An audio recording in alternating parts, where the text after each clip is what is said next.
क्या कभी आपके साथ ऐसा हुआ है कि हजारों की भीड़ में आपकी आंखें सिर्फ एक चेहरे को ढूंढती हों?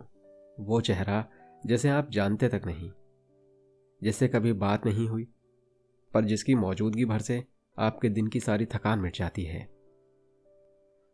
आज की इस फास्ट फॉरवर्ड दुनिया में जहां प्यार लेफ्ट और राइट स्वाइप पर टिका है, मैं आज आपको ले चलूंगा एक ऐसी कहानी की ओर जहां प्यार शब्दों में नहीं, खामोशियों में पला। जहां प्रपोजल का मतलब आई लव यू कहना नहीं, बल्कि किसी के इंतजार को मुकम्मल करना था। दिल थाम लीजिए, क्योंकि आज की कहानी सुनने के बाद शायद आप भी अपनी अधूरी बात कहने की हिम्मत जुटा लें।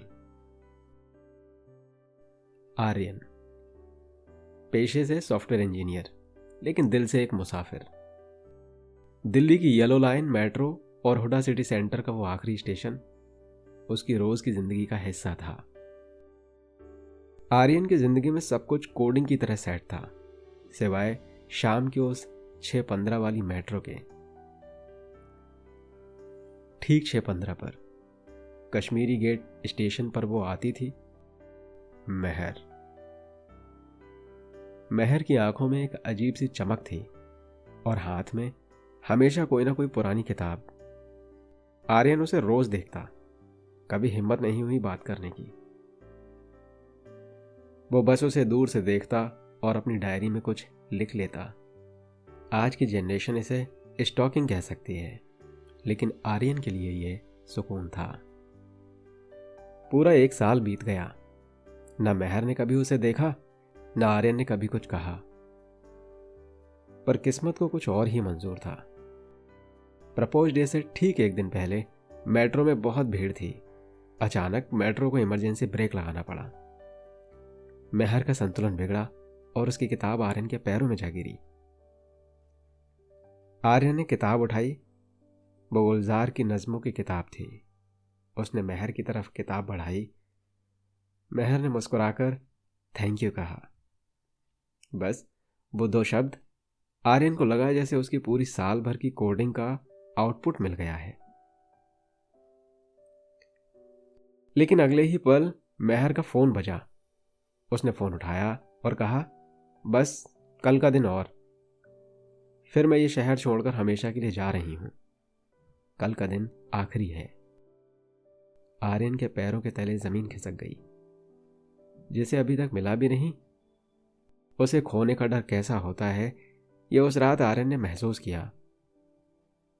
अगले दिन 8 फरवरी, प्रपोज डे। दिल्ली की सर्दी और दिल में एक अजीब सी गर्माहट। आर्यन कश्मीरी गेट स्टेशन पर खड़ा था। उसके हाथ में कोई लाल गुलाब नहीं था, कोई महंगा तोहफा नहीं था।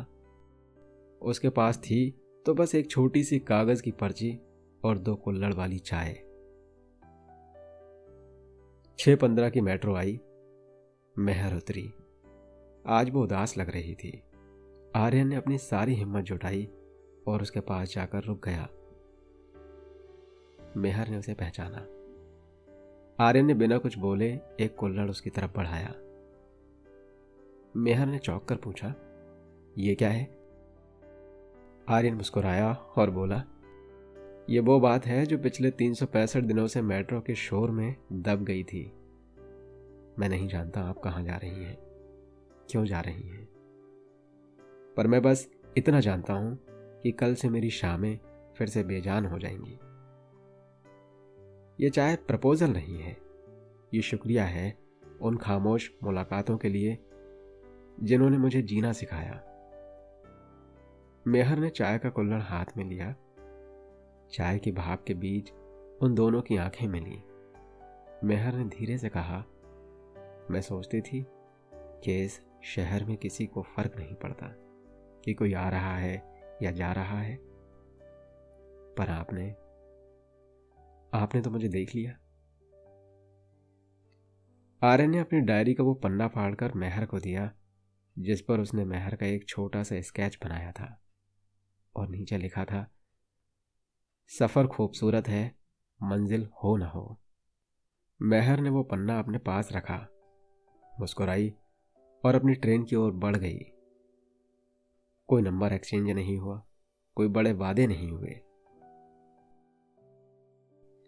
लेकिन 2 साल बाद ऋषिकेश के एक छोटे से कैफे में आर्यन चाय पी रहा था। तभी उसके टेबल पर एक और कुल्हड़ आकर रखा गया। उसने ऊपर देखा, वही आंखें, वही चमक। मेहर ने कहा, इस बार चाय मेरी तरफ से, और इस बार सफर साथ तय करेंगे।